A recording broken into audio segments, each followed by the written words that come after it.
It was my first day as an intern at Nickelodeon Studios. They picked me up after receiving my associate's degree from ITT Tech. It was a stupid school, but it taught me what I needed for this chance. Running donuts and making coffee sucked, I can tell you that much, but it had its perks.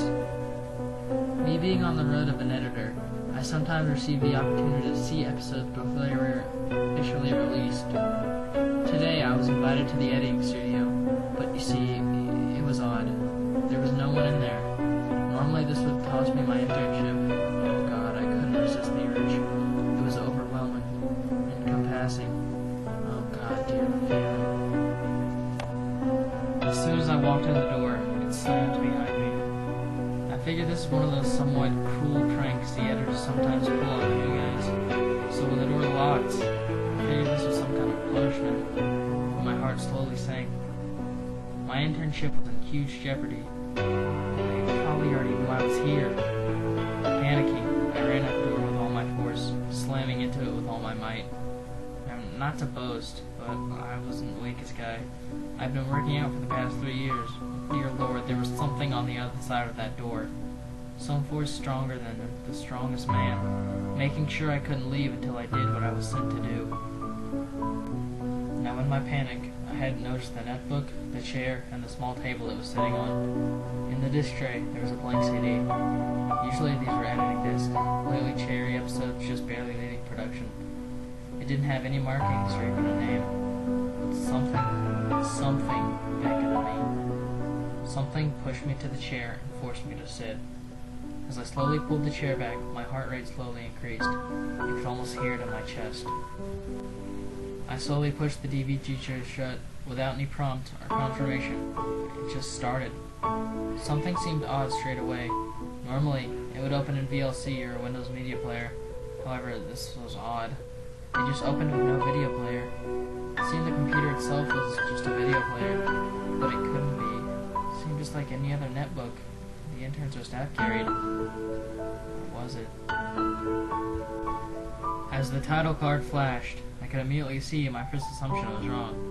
It wasn't a cherry or slightly edited build. It never had title cards.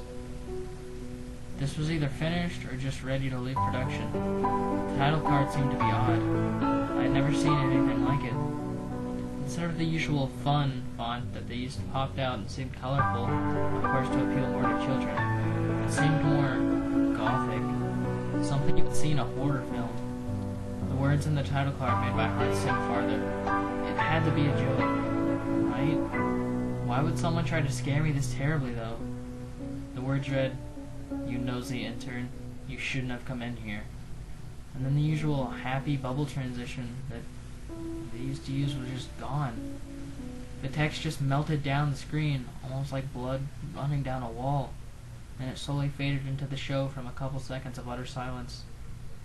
It transitioned into one of the familiar openings, with SpongeBob slowly snoring in bed, and Gary sleeping beside him on his newspaper. The blowhole of an alarm clock was even there. Even the bed was. I began to feel relieved. I remembered all this when I was a kid. It seemed pretty normal, but was it? Oh, dear God, was I wrong? Forgive me. You must forgive me. I'm choked up just writing this. I wanted to forget this, but something compels me to share my story. I was expecting the blowhole to go off, and SpongeBob to start his typical routine. Oh, how bad that thing annoyed me as a kid. When it didn't come. There must have been at least just 3 minutes of SpongeBob just snoring. Then something finally happened.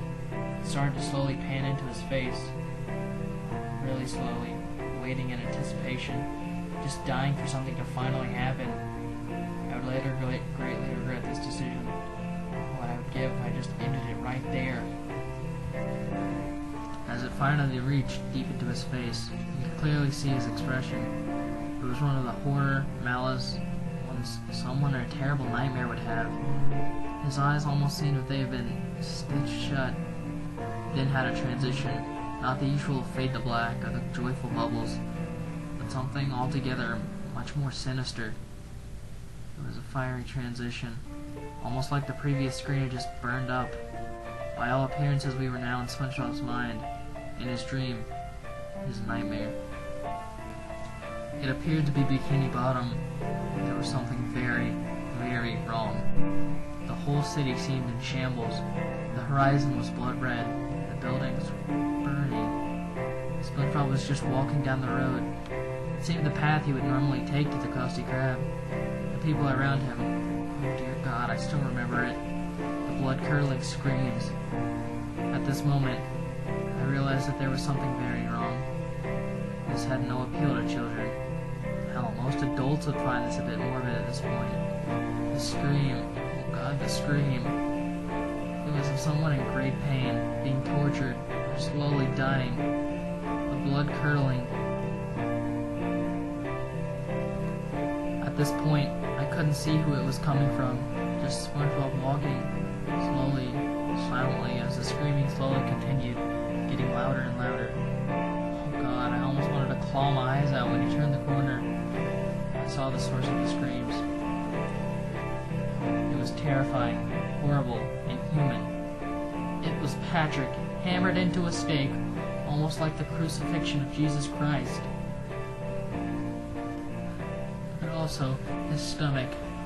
Oh God, it had been torn open. His entrails slowly leaked out. The look on his face, seeing SpongeBob. He seemed relieved for a moment, almost as if his salvation had come. His eyes began to water, just staring at SpongeBob, almost beckoning. His eyes spoke for him. He screamed, "Please, oh God, please help me."